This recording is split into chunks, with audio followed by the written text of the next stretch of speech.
painter, sculptor, street art muralist. Gmonik, a San Diego, California-based artist, is all that and more. Aaron Nabus here, and on this final Hall H Show edition of our interviews from last year's DesignerCon 2017, we had the honor of spending some time getting to know Gmonik. Though this wasn't the first time we had met him, he has established himself as a creative force in the local San Diego art community, and we would occasionally see him and his partner in crime, Danielle, at various events. Unlike other booths at DesignerCon, their booth was very welcoming, almost like it was a room inside their own home, which I think was intentional since it showcased his sculptures rather nicely. While we talked, I got the sense that he, like his sculptures, had a very deep underlying message. Interestingly, in his San Diego City Beat article from a few years ago, he described his style as trash pop, which gave him the opportunity to simultaneously provide nostalgia and social commentary. In this article, he said, quote, "I want to make it presentable in a sense that it's fun, but then if you really look at it and really evaluate it, it has deeper meaning. Anybody can make pretty pictures, but having something to say makes it more meaningful for me." End quote. We hope you enjoy our DesignerCon 2017 conversation with Gmonik. If you will be attending this year's DesignerCon 2018, which takes place in Anaheim, California, November 16th to the 18th, 2018, please make sure to stop by his booth, and that's booth 337. Enjoy.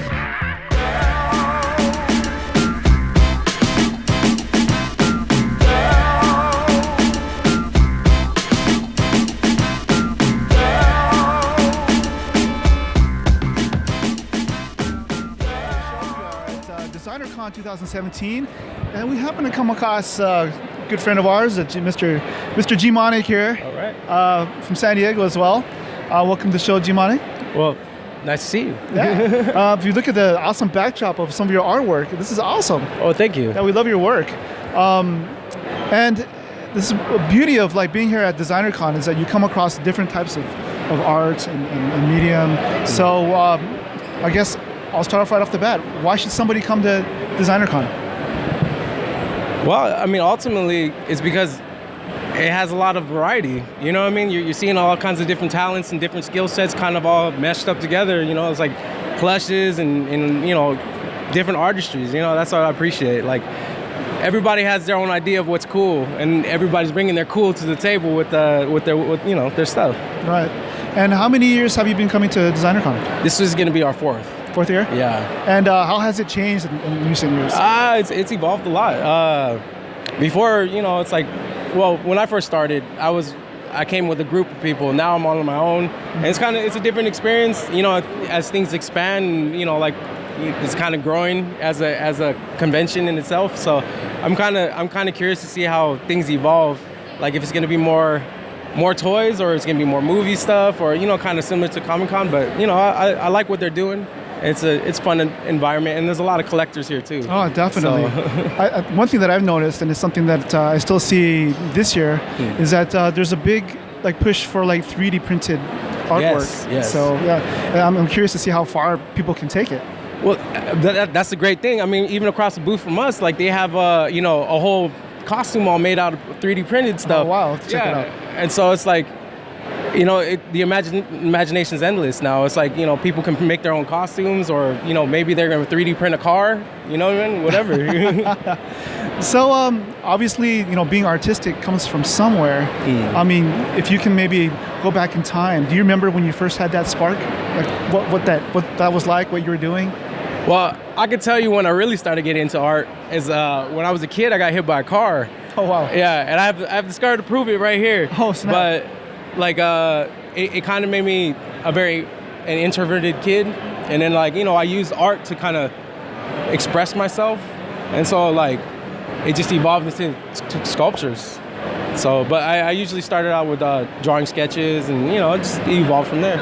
So sculptures is where you first sort of gravitated toward? Well, it's where I ended up right now. Okay. But originally I was a painter, and I still spray paint and do other things. I remember. I think I saw one of a few of your murals. I think in And sort of like in I'm getting the walls. I'm out there. Yeah. It's a work in progress. You know, I mean, like I haven't really been pushing myself, but last year I was really like trying to get some walls. So it's coming around. I think I saw one of your pieces at I think a restaurant in Barrio Logan down in San Diego. Yeah. Okay. It was Border X. Border X. They have it over there. That was pretty sick. I like that. Yeah. That's pretty dope. Now, obviously, when you were younger. Until now, can you sort of maybe describe your creative journey? I think you mentioned earlier that you went to film school? Yes, I attended film school. You know, like a lot of ambitious people, they kind of go to the, you know, reach for Hollywood dreams and stuff like that. But then I realized my personality isn't really to follow. I'm supposed to do my own thing, you know? And it's like when you find out that your passions, it kind of takes you in different directions. And that's kind of where like I'm at now, where everything that I do is because I choose it and not because the society is saying, hey, you should just be that type of person, you know? So like everything I'm trying to be about is just creativity, you know, originality, uniqueness, and you know, fun. So how do you decide what kind of sculptures you're gonna do? Like what's the... Well, my process for creating these sculptures is I collect stuff. I'm a bit of a hoarder. Okay. So I got piles of things at my house and just kind of like, I just collect things and then I let the pieces kind of tell me what it wants to be. You know, like I'll see, like for instance, this one has an elephant. I had the elephant head. So I created a whole thing around like, well, the history of the elephants holding up the world. Oh, like in India, yeah. Those pieces, yeah. Yeah, so I kind of want to do an homage to that.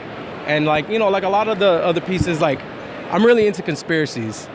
But I appreciate it for the idea, because like the ideas, they exist in the universe. Like our world is like, we are, you know, I like to imagine what it would be like if it was real, you know what I mean? If it's a true thing, and it's like, well, what would that look like? You know what I mean? Is it real? So like, I like to play with that idea, but I just want to have fun, you know, make things that people enjoy looking at, and hopefully they want to take it home and collect it, you know. So besides your murals and sculptures, what other artistic mediums are you working on? Oh, I'm a big martial arts enthusiast. Okay. I kind of look at everything as art, you know what I mean? Because it's all self-expression. So if we're expressing ourselves through our art, then, you know, nothing's really wrong. It's just how we deal our time. I think Bruce Lee said it, like for him, martial arts was how you can honestly express yourself. Yeah, absolutely. Because, you know, everything, you know, everybody's looking for an audience for whatever it is they do.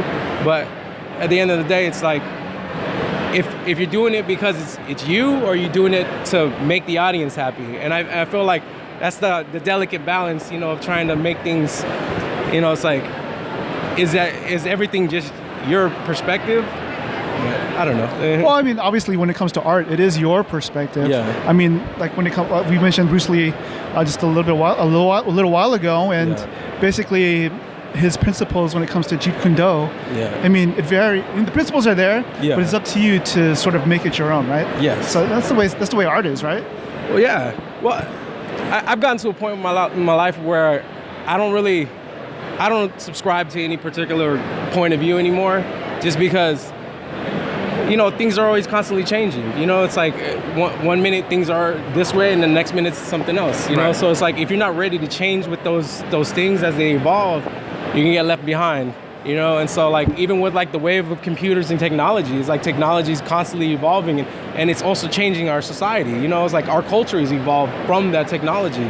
So with that being what it is, it's like, you know, old throwback to remember the days before internet, you know, it's like, you know, like we're all kind of slow to catch on. So, you know, I'm kind of trying to stay, I guess, relevant to where I'm at. Like, you know, I want to be a man of my time, you know, and be able to do things, you know, I don't want to be handicapped with technology taking over and everybody's kind of like, oh, well, you're not economically viable anymore because, you know, you're not, I don't know. I guess if the conspiracy's creeping in anymore. Well, you mentioned handicapped, and obviously when it comes to, you know, honestly expressing yourself, there may be some things that may handicap you from doing so. You had touched upon something a little bit earlier before the interview about depression. I'm hoping you can maybe talk about it a little bit, so that maybe there might be somebody out there who can benefit from your experiences and how you overcame it. Well, I mean, ultimately, and this I think is true for everyone, you got to look at yourself. You got to look at what you are and what you represent. And if you're coming out in the world and showcasing yourself as a certain type of person, you kind of forget who you really are, you know, especially when you're trying to sell things. It's like, because, I mean, you know, as an artist, you want people to appreciate what you do, but sometimes that doesn't always come across, you know? It's like people just kind of, you know, like, but for the depression aspect, it's just more of loving yourself, you know, appreciating what you have, and you know that everybody starts from the bottom. You know, nobody's starting off from the top or already coming with all kinds of stuff, you know? It's just like, it's the hard road that you got to realize that's what makes you as an artist. All these people here, they're really talented, but they didn't have it easy. You know, that's why they're in the spotlight, because they worked for that. They're not over here just waiting for handouts. So that's ultimately what it comes down to. If you got the balls to fucking take the risk and do it for you, and not wait for somebody to come at you and say, hey, I like what you're doing, let me see if I can make money from you and do it. That's a different balance, you know? It's like, but as for me, I just quit drinking. That really what changed it for me. Like, as soon as I stopped drinking and I switched to smoking flowers, it really changed. It changed my life. It really did. I mean, like I really appreciate what I have and where I've come from, and you know, and stop resenting, like, you know, because everybody has an origin story, and you know, sometimes your origins aren't always good, but that's what makes you into the person that you become in the future. Definitely. So, speaking about the future, you had mentioned that you sort of want to parlay what you learned in film school into something. You want to go into that a little bit? Absolutely. Well, I mean, my next ambition is to get into the YouTube universe. I mean, I have videos already, but most of them are just kind of like things that I've done. I want to try to make a show and basically just kind of showcase my mind, because I have all kinds of ideas, I don't have all the outlets to kind of put it out. So I'm just gonna make it a TV station off of YouTube. Like, basically my channel is gonna be my TV station. There you go. And so whatever I come up with, I have all kinds of funny ideas. Hopefully they'll make it out into the universe and then people see them. Does your mind look like this? You know, I look at things in systems. You know, everything has a system. So if you break things down and kind of like see the components of that system, and that's kind of the evolution of a lot of these things, because like, you know, I'm taking pre-existing items and then taking them apart and seeing how they work, and you know, using those pieces in my own interpretation.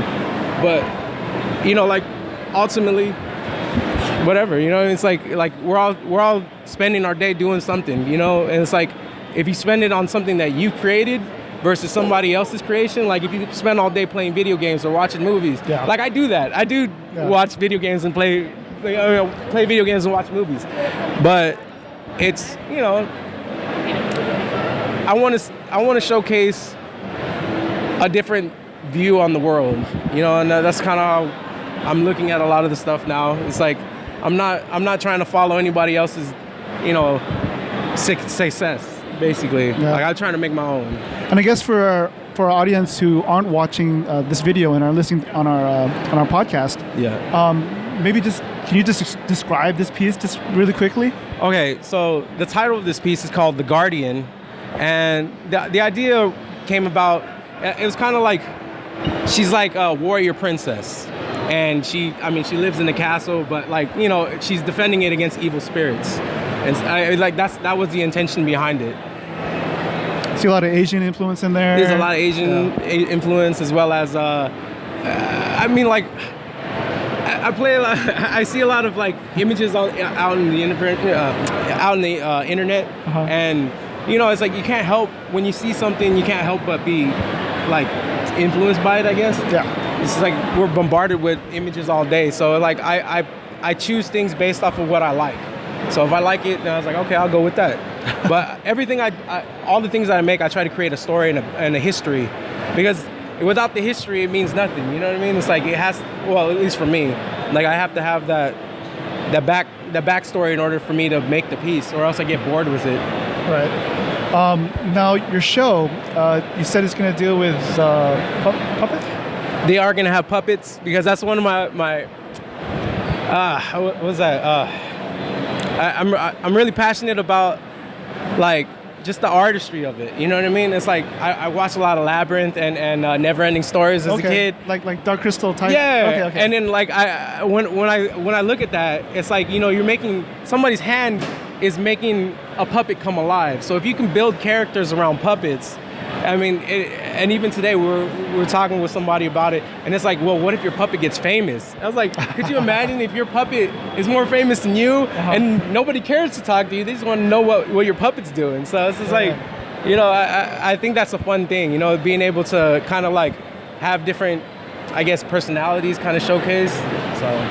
And so when do you think we'll be able to see something with these puppets? Well, I'm making plans to do a lot of that stuff for the next coming year. Okay. I mean, I usually it's hard for me to you got my interest piqued. I want to check it out. No, don't even worry, because it's gonna be super sick. I like it's gonna be outrageous, to put it like that. But it's definitely gonna be fun. Nice. And it's like a lot of the stuff that I'm moving towards now, because a lot of this work is very dark, because that's where I was at when I was making it. Right. So now it's evolving into a little bit more of like enjoying and appreciating life. So it's like I want to be able to showcase that, and I think I could do that with puppets, because it's like it's not so serious. You know, nobody's gonna look at that. It's like, you know, it's like that doesn't have high production value. It's like, no, it's puppets. You know, whatever. Cool. Well, I'm looking forward to checking it out, man. Yeah. I guess we'll start wrapping up the show. Is there any piece of advice you can give out to somebody out there who's sort of is on the cusp of trying to push their art to the next level? I would just say, always evolve yourself, and believe what you're doing is good. And then when you put it out there, don't let anybody else tell you it isn't. You know, because it's like if you like it, that's all that matters. And it's like you'll find out what works and what doesn't work. Maybe that's a little bit more, but you know. No, that's perfect. Yeah. And just one thing before I let you go, I'm always curious what kind of music people listen to, especially when they're creating. Okay. Like what's on your playlist? What do you listen to? Okay. Well, you know, I'm a bit of a mixed bag, but I guess my top would be I was always a new wave kid. Okay. I love like Cure, New Order. New Order, all that stuff. Yeah, it's like, you know, but I also love. You know, I enjoy a lot of rap music and stuff like that too. So if it sounds good, I'll listen. Yeah. I guess one last question. It's something that I like to ask our guests every once in a while is if there was a real or fictional person out there that you wanted to have a meal with, just to shoot the shit and get to know them, who would it be and where would you eat? I don't know. That's a bit hard one. I don't know. Give me more parameters. I don't know, because like it's just anybody whoever existed. Anybody who ever existed. All right. We talked Bruce Lee earlier. I don't know if you're a Bruce Lee fan, but that'd be one of my choices that I definitely want to have a meal with. Maybe somebody who was out of this time. I'm thinking. Maybe somebody, a high-level Egyptian, or maybe the first man who ever existed in the world, or first woman, I don't know. Right. Because their perspective would be a huge difference from what ours would. Yeah. And it'd be interesting. I don't know. Is there any place that you'd want to take that person to eat? Under a waterfall, maybe. I don't know. There is a place in, I think it's Peru or something like that, but when it rains. In Peru? I think it might be Peru or something like that, but like when it rains, the sand, it turns into a mirror, so it reflects the sky, so it looks like you're walking in the sky. Yeah. That I want to see that place before I die, because they say that's the closest thing to like heaven on earth. Ooh, that sounds interesting. So I saw a picture and it's gorgeous, so I want to be able to put myself in that place. So. Have you watched the Stranger Things? I have. Okay. Yeah. What's on your Netflix too? Well, Stranger Things is on there. Yeah. Honestly, I watch a lot of Grindhouse stuff. I like the trashy stuff. I enjoy like bad movies. Like Rob Zombie, Quentin Tarantino. More of the older stuff, like Toxic Avenger, or even like Super Ninjas. It's like I'm a big fan of those like throwbacks from that time. One of my friends, I don't know if you're familiar with his work. His name is Orlando Arocena. He goes by Mexifunk. He's a badass vector artist. Okay. Anyway, he used to work for Toxic Avenger. Lloyd Kaufman? Yeah. Okay. Like, I think it was for James Gunn, the director. Yes. A lot of people came out of that, like out of Trauma. Trauma. His company, it's independent, but a lot of first-time starters, like they come out through that like house. So it's good. I wish there was a lot more independent people just trying to make things that aren't studio. And they might be, because all the YouTube stuff they're evolving and getting better. Now it's like, if you have a good idea, it doesn't matter. So you have ideas on YouTube. We're looking forward to your YouTube channel. Hey, well, it'll grow for sure, because that's the next direction I'm going. Where can people find you online? Just look up gmonik.com, but I'm usually on Instagram and Facebook, all that.